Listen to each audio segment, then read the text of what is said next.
There we go. We're live. Okay. All right. Hi, everyone. I'm Dr. Jennifer Taylor. Dr. Christy Porterfield, and we're with HealthWorks, a family wellness center in Plano, Texas.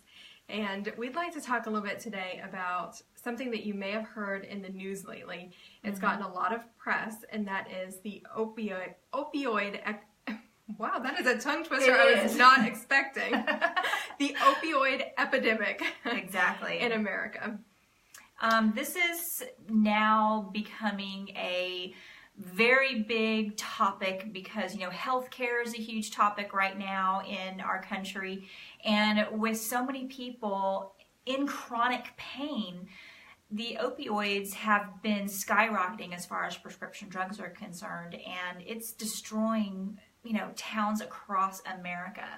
And really, we need to figure out what the answer is to this epidemic, because I can show you some stats here that the approach that's being taken right now isn't working. Yeah, there are people who are just in severe pain, and they don't really have any other great options that have been given to them. Now, a little bit later on, we're going to talk about what some of the other options are, so you will not find yourself in this horrible scenario. But let's talk a little bit about the statistics and what's going on to make this such a big topic to begin with. Well, really when it started, it was in 1996 when OxyContin was released into the market by Purdue Pharmaceuticals. They are the premier pharmaceutical company that created this. And the other opioids out there are Vicodin and Percocet. Those are the two other ones that are owned by different companies. But Oxy became king amongst these opioid over the, you know, that you can get by prescription, became king at that time because it had an absolutely brilliant marketing strategy. It all boils down to the marketing strategy. It really, really does. So it was promoted to physicians as a non-addictive pain medication. They said it was addiction proof, as a matter of fact. That was actually part of their marketing strategy to physicians. Which sounds great. Yeah. And well, the reason why they could say that is because it was a time-released pill that when ingested, it would work for over 12 hours or up to 12 hours. And so you're not getting the whole dose all at once. Right. Instead, you're getting it timed out. So it's not like a big hit. Instead, you get the medication slowly, like your body can absorb it, and that's going to be better because that's it's quote-unquote addiction-proof. Right. And that way they didn't have to take it every 4 hours. It could be something that they could prescribe less pills, things like this. So it was a blockbuster. However, it turned out that you could crush these pills or dissolve them in water and then either snort or inject this particular product. And so then you're getting that 12-hour dose in an instant high. Yeah. I mean, that's substantial. So the people who were prone to addictions or to abuse this quickly found a workaround for the 12-hour release. Yes. Yeah. Really, really quick. And so this medication is very similar to heroin. And so just like heroin creates a euphoria, and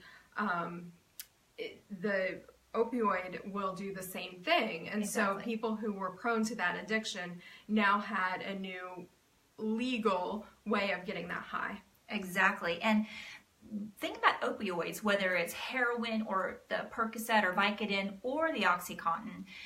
The more you take and the longer you take it, the more you're going to need to take in order to get that same high. So that's where the overdoses and the deaths occur, because you're constantly trying to get that same high over and over and over again. You become severely addicted to it. And the really sad thing about this particular scenario is that there were a lot of people who would never have gone in search of a street drug, or maybe even knew that they had the constitution for an addiction, but because they were prescribed it for a very real problem, they found themselves entrapped in this addiction that maybe they never would have known that could have been part of their life if they hadn't been prescribed this medication. Exactly, exactly. So, you know, they found themselves, Purdue Pharmaceuticals found themselves, being the king of all the opioids out there. In 2010, they came up with a new formula, which extended their patent so they could remain king. But what they did was they created a formula that could not be crushed or dissolved in water. And so what that actually did was it reduced the abuse of this drug by almost 50%. Which is good. Which is good. However, you have these addicted people who now are without their medication. They can't get it. They may be able to get it prescribed to them with all the drug mills that are out there, but they can't use it the way they always had. And therefore it becomes... Yeah, it left a void for them because there wasn't any real treatment that's been able to solve that addiction for them, and all of a sudden the drug is taken away. Yeah. And what are they to do? What are you going to do? So unfortunately well, I don't know if most is maybe a fair term, but what a lot of these people did was then turn to the street equivalent, which is heroin. And so this is really interesting. I have this graph here. And it shows, get it in the right spot, in 2010, how heroin deaths go up as we're looking at prescription opioid deaths kind of leveling off a little bit there. Yeah.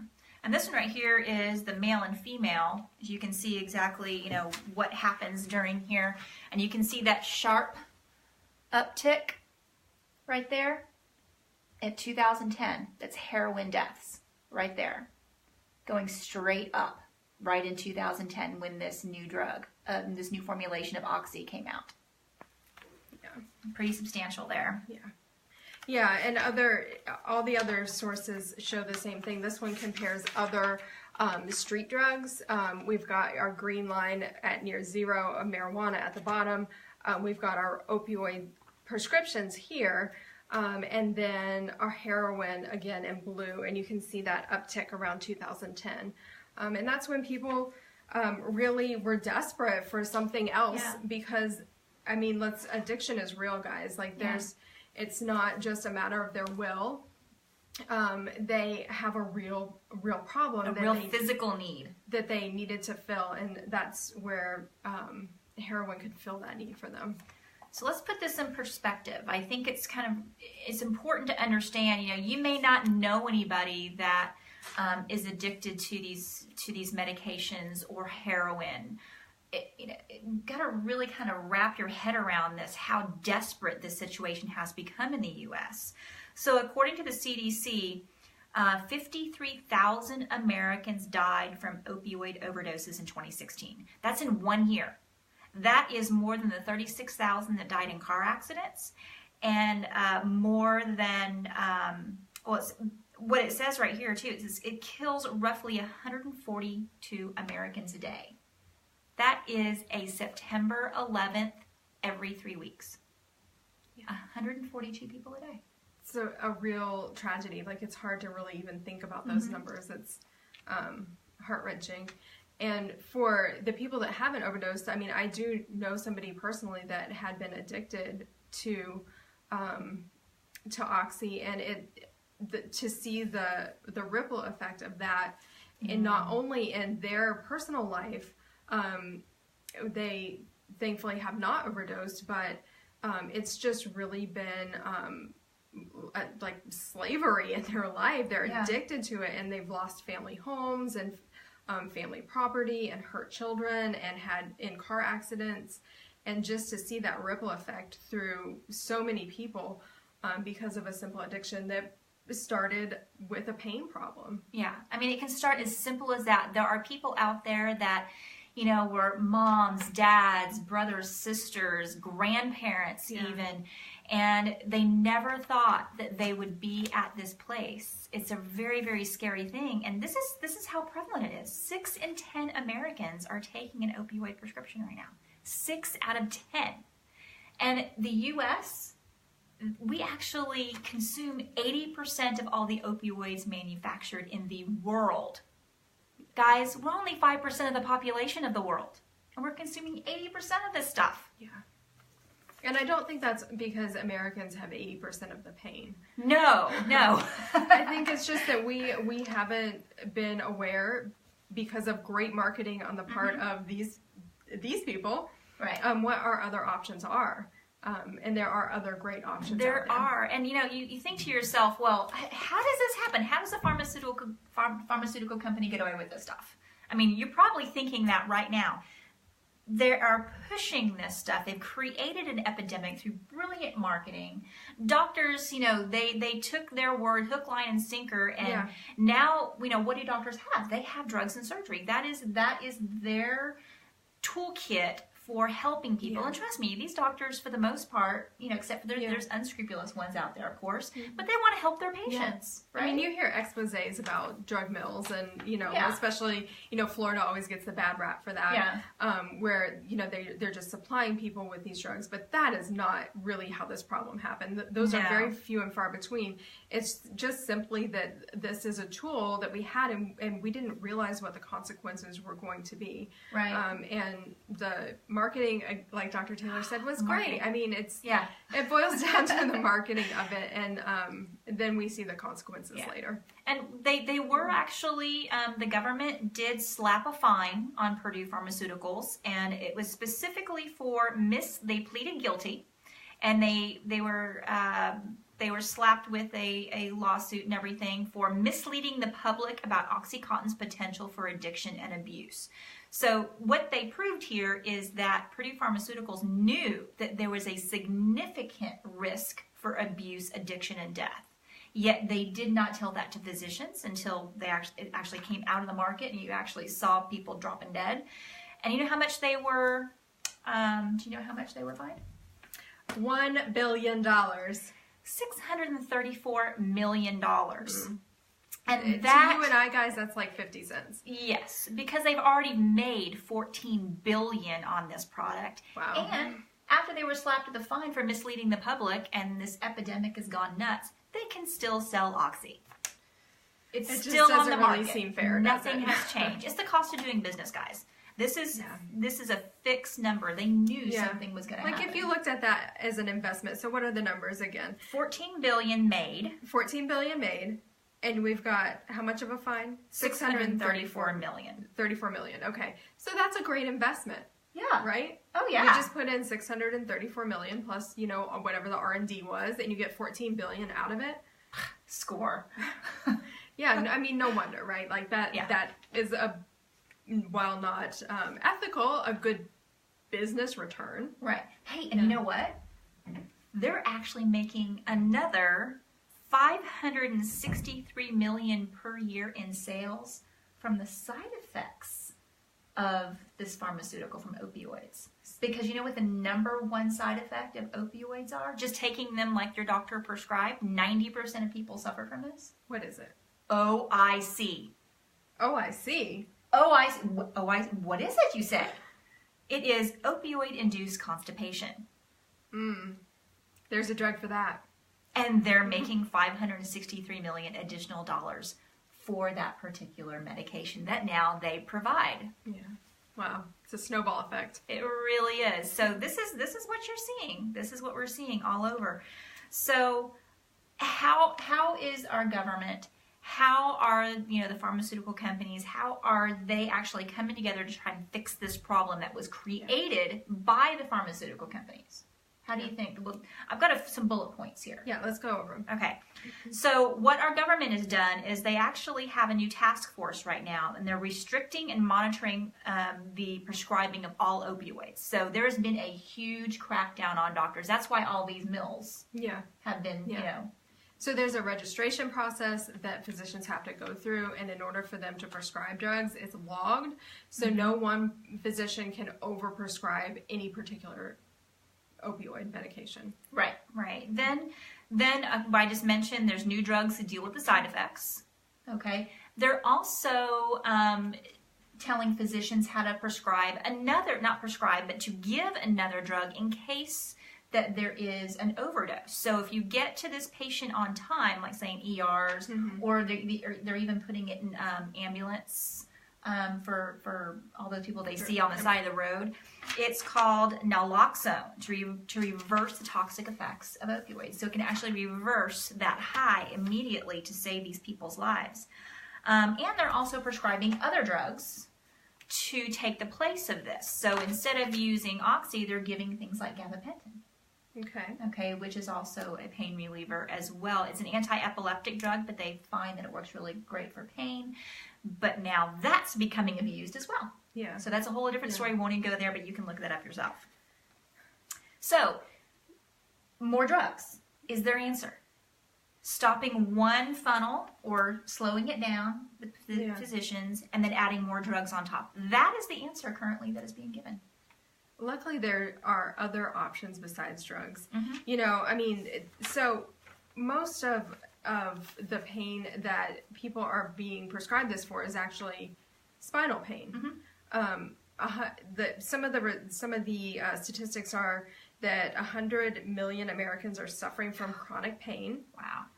So that means they wake up every single day with unrelenting pain that won't go away from the time that they wake up until the time that they go to bed. And I can't imagine living that way. I wouldn't want to live that way. But there are people that are actually living that way. Yeah. And so that's, you know, of course, we're looking for something to fill the need there, because pain is a huge motivator. That is no way to live. Yeah. 80% of Americans suffer from spinal pain. So they typically say low back pain. But think about that, guys. You know, Dr. Taylor had a really good point earlier where she was saying, you know, we think of low back pain and we think like, oh, maybe like a muscle ache or something like that. But no, what they're talking about is this very sharp, cannot move, your foundation is shook. You cannot get up. Yeah. You can't cannot breathe. move. You can't breathe. Yeah. It can be very, very severe. So we're not talking about people who are just a little bit wimpy after a workout. This is very severe pain. And the cost for United States is $635 billion a year. Just for this alone. For this alone. And so that's lost wages, needing caretakers, and then things like, you know, having a drug that then requires services for being addicted to. Right. So it's taking quite a toll both emotionally and financially for people in our country. So how can we take a different approach? You're asking, okay, well, drugs aren't the answer, surgery is not the answer, because very few of these cases are surgical in nature. And then after the surgery, you're looking at more drugs because there's more pain. So that's not really the answer. And so there's a couple of questions that need to be asked. I mean, these are probably the ones that you're thinking of right now. Is without the use of these drugs, how will these patients cope with the pain? It's a very good question. And how are these patients going to find, if they're not watching us right now, or they're not really diving into this and researching, how are patients going to gain access or even know about the alternatives? I mean, are medical physicians, are they even trained to even understand what we do as chiropractors? Yeah. Do they even understand the level of education and knowledge that we have, that we can be that first line before drugs or surgery are even needed? Yeah. Do they even know? That's just it. Yeah, and perhaps not in a lot of cases. So let's talk a little bit about how chiropractic can step in here. This has been a pretty stat-heavy Facebook Live, so let's just talk about some other stats real quick. So there was a study that was done since 1999 by Blue Cross Blue Shield of Illinois, and it was 70,000 people, and it was done over 7 years. So that's a really big sample size and a really long period of time for a study. And what they found is that people who incorporated a chiropractor as their primary source of health care, they had 60% less hospital admissions. So they went to the hospital 60% less than your average person. They had 59% less hospital stays. So when they went to the hospital, they didn't end up staying. They had 62% fewer outpatient procedures. So that's something like a minor surgery that they might not need to stay in the hospital for. That was 62% less. But here's the really, really big one. Listen to this one. This number is huge. They had 85% less pharmaceutical costs. So that means they were using pharmaceuticals 85% less than your normal person would, which is huge. I mean, that just really speaks to how much they were able to find an alternative to some of these drugs that can end up being dangerous. Exactly.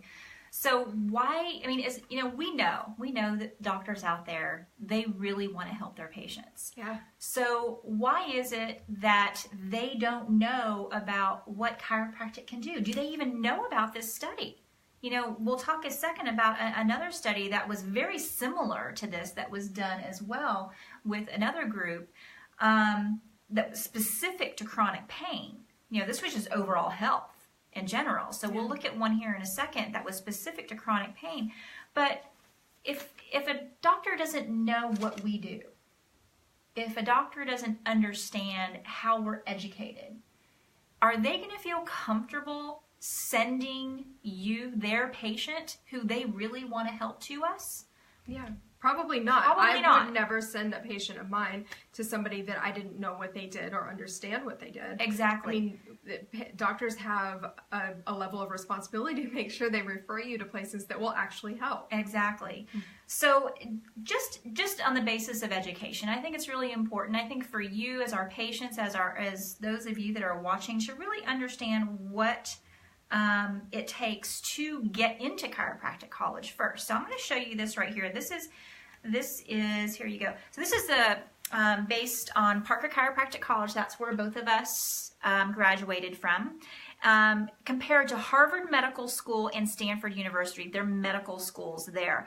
So this is the requirements to be admitted into these schools. So what you'll see is, can you see all that? Tilt it down at the top, maybe. Right there? There you go. Yeah, okay. So what you'll see is that it actually takes more to get into chiropractic college than it does to either of these medical schools. More classes are needed. Then if you look to show what we actually learn once we get to, let me see, this is based on the medical school requirements and according to Chiropractic College. So this is based from information from the U.S. Department of Education. So you can actually see here that here are the hours that is required for medical school and then chiropractic college and everything that we learn. So it's very equivalent, other than they learn more about pharmaceuticals. We actually have almost double the hours in differential diagnosis than a medical doctor does, which I found pretty interesting. So if you look at that, you can actually see that what we learn is, and we do pre-med, just like a medical doctor does. We take those classes. And that leads to some really good philosophical discussions in undergrad. It really does. Ooh, yeah. I've had some good ones. Yeah. So, you do... The really simple way that I like to explain it is that a chiropractic education is exactly like a medical doctor education, except where the medical doctor education starts to learn about pharmaceuticals and surgeries, things like that. That's when the chiropractic education starts to learn about natural ways to keep the body healthy. Right. So we spend a lot of hours learning how to adjust, which is another word that might be a little foreign, and we'll go into that in just a minute. And we also learn about things like nutrition and ways to use food to heal the body, which food is very, very safe. So that's a great alternative to something like a pharmaceutical that can end up having side effects that we weren't aware of in the beginning. Right. So knowing this, this is, as your own advocate, I think right now we really have to be our own advocates. This would be a great way for you to share this video with your friends that are suffering from chronic pain, or maybe even talk to your doctor about, hey, I know a lot more about chiropractic and how they're educated. why not go ahead and take a look at how chiropractic can work with some of your patients that, we have no other alternative other than suffering. Yeah, yeah. So I wanted to tell you a little bit of a story. We were talking about a particular patient right before this, and she actually works for a medical community. So she's part of the medical community, and specifically in the medical community that deals with spine issues. Yeah. And she has for a long time. That's been her work. But she was having severe spinal pain. And she actually took a leap of faith because, like we were talking about, medical community is not very knowledgeable about what chiropractic can actually do for patients. And so she thought, you know what, I've tried all of these other things.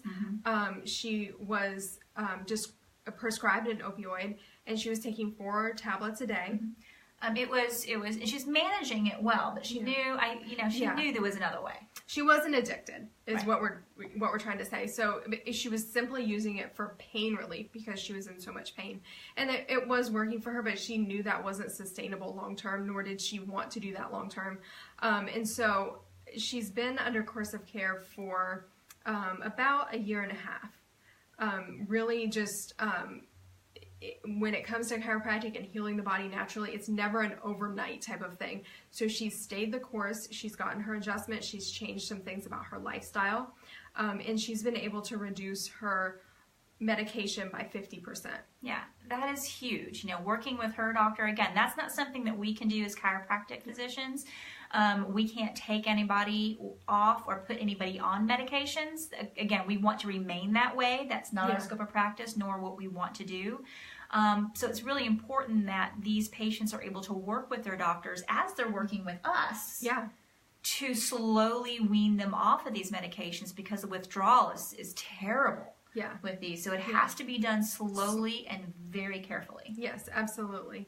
And that's a great point. It's no one would ever just stop cold turkey or anything like that. You need to do that under the care of a physician, so that they can help you with the side effects and make sure that you're doing that safely for yourself. Correct. Yeah. And she's really just one example of many people that we have in our office that came in pain, often very severe pain, something that they've lived with for years. It's the nature of what we do is that a lot of times, because it's not so well known about what chiropractic does, we're almost like a last resort or last stop for patients. No, let's be the first. I wish it wasn't that way, but a lot of times people have been under pain for so long, and that they're just really desperate for something else, and that's the point where we get to work with them in our office. And so the example that I just gave is just one of many, many cases where people have been able to actually get out of pain, and not just get out of pain, but begin to flourish in their life from a point of where they had chronic pain and thought that was going to just be what their life was. Yeah, I mean, just think about that. Think about how some people just feel like, there's no way out. Yeah. Yeah, I think that's a common feeling, and I don't know that I would feel any different if I woke up in pain every day. I mean, that's a really hard place to be. But there are alternatives, chiropractic being the foremost of that, as a non-drug way to get out of pain. And one thing that I did want to mention is that we, a little bit earlier, we used the word adjustment, and sometimes that can be a little bit of a, like, what is an adjustment? Right, what does it mean? Does that mean you're like, adjust your clothing? But an adjustment is the way that the chiropractor works with the nervous system to relieve that pain. And we have other videos on our YouTube that show adjustments. Adjustments are tailored to the person. We look specifically with x-ray film to see exactly how a patient needs to be adjusted. And we can tailor that all the way from a tiny baby all the way up to our golden years. And each adjustment is going to be a little bit different for every person. It's really specific to what's going on with you. And adjustments, they're pretty quick. Yeah. And they're not a huge time investment.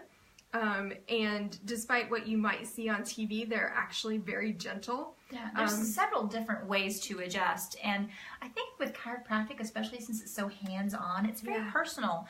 So finding a chiropractor that you feel really comfortable with, if you prefer a more gentle approach, that's extremely specific, again, gentle enough for the tiniest little infant all the way up to our seniors and everybody in between. Our office is not only extremely specific, but we're very, very gentle in our technique. So if that's what you're looking for, then our office is great for you. But it's really finding the type of chiropractor that speaks to you and your body is really important. We've had people say, "What? That's it?" But the results speak for themselves. So yes, that's it. But I encourage you, check out the other videos on our YouTube channel. You can see all kinds of different adjustments there, because we want to take some of the mystery out of it for you. It's not something that is mysterious at all. It's a science, and over the years we develop a little bit of an art with it too. But there's not there's no mystery or anything to be scared about or nervous about. So we want to put those videos up there for you, just in case you have never been to a chiropractor and have only maybe seen someone get adjusted on a sitcom. Yes, exactly. Be a little scary. Yeah. And HealthWorks is a step-by-step approach. I mean, from the very beginning, you're going to get one of the most comprehensive exams you've ever had in your life. All the way from, your spinal exam that you typically would find at a chiropractor, to a nutritional exam to see what systems need support, to very in-depth films to really take a look at what's going on the inside, because we never like to guess. No. So it is so comprehensive that I think that you're going to walk away going, wow, the value of what I just received, and I haven't even gotten adjusted yet, was tremendous. I promise that is what you'll receive on that very first encounter with HealthWorks. That's always the feedback that we get, is that we really do pay attention to the details. They're very important, and we want to make sure that what we deliver to each patient is exactly what they need. And we have a whole team supporting us in that, and it's a great experience from top to bottom. Yeah, for us as well. We get to meet you guys, and it's really a privilege to be able to work with everybody that walks through our doors. So one last thing here I want to, as far as statistics, because we talked about overall health, with the first study that was done, right, over 7 years, 70,000 people were part of it, and that's just basic health there. But what about those in chronic pain? That's really that's the nitty-gritty of what we're talking about today. And in closing, I'd like to tell you there was a recent program designed by what they call Advanced Medicine Integration Group. This was done in Rhode Island. And what they did was they enlisted members that they found to have chronic pain, were currently being treated for chronic pain.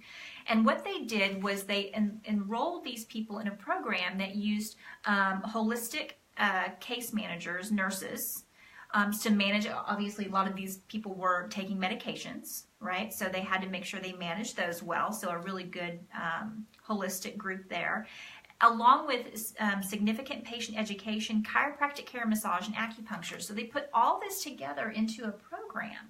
And what they found, again, these stats are very similar to what you saw in the overall health.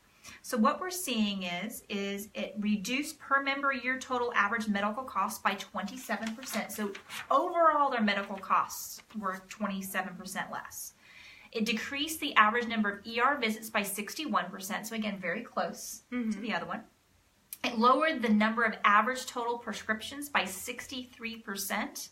So over all prescriptions, doesn't matter what it's for, cholesterol, whatever, all prescriptions by 63%. And it reduced the number of opioid prescriptions by 86%. So just by doing something different like we've described, as we do here in HealthWorks, it reduced those opioid prescriptions by 86%. That is huge, folks. That is huge. Yeah. That's just like such a light at the end of the tunnel for these people. And it's pleasurable. It's a pleasurable experience. Yeah. It's hands-on. It's personal. It's personalized to each patient. Yeah. So it's much better than walking in, spending 5 minutes with somebody that's just going to scratch something on a white sheet of paper, because they're so overwhelmed with patients. Yeah. Yeah. One of the things that we did want to say is that if you are suffering with an addiction, whether it's an opioid addiction or any other kind, please seek out counseling for that. There are tons of places that offer very just excellent service for addiction. And so if you're in the middle of that, our office wouldn't be the right place for you yet. Yes. The addiction, it can be taken care of. There's lots of different options out there. And so we really, really encourage you to seek specific care for that first. Yeah. But if that's not you, or that was you and you've already taken care of that part of things, then we want to invite you to come into HealthWorks or to find a chiropractor near you, because that is something that we can, whatever the problem was that led you to use the opioids in the first place, whatever kind of pain or chronic pain or spinal pain or whatever it was, chiropractic is a great option for you. And I would encourage you, even if maybe you've been told that that chiropractic couldn't help you, chiropractors are great at being able to say what they can and cannot help with. Right. So sometimes there was maybe an ignorance of, a friend or maybe even your medical doctor who doesn't know about chiropractic might have said, well, you're not, that's not something that can help you. I would encourage you, please, getting an exam is not that difficult, and chiropractors are excellent about being able to tell you whether you can or cannot be helped with chiropractic. And the good news is that we do work with a few physicians that would be able to help you, maybe even concurrently. Yeah. That if there is something that we see that is not necessarily something we can help with right now, or we need to split the difference, there's a great way that we can do that here as well. And we'll let you know. We want you to get the very best care possible. Absolutely. So please check out the other videos that we have here on YouTube, see what an adjustment is, and share this with people who might need it. There's lots of people out there in chronic pain, and we would really like to be a resource for them. So please share this video along with the other resources that we have. Or you can just give us a call at 972-612-1800 here in Plano, Texas, and we'll find a perfect time for you to come in and join our practice.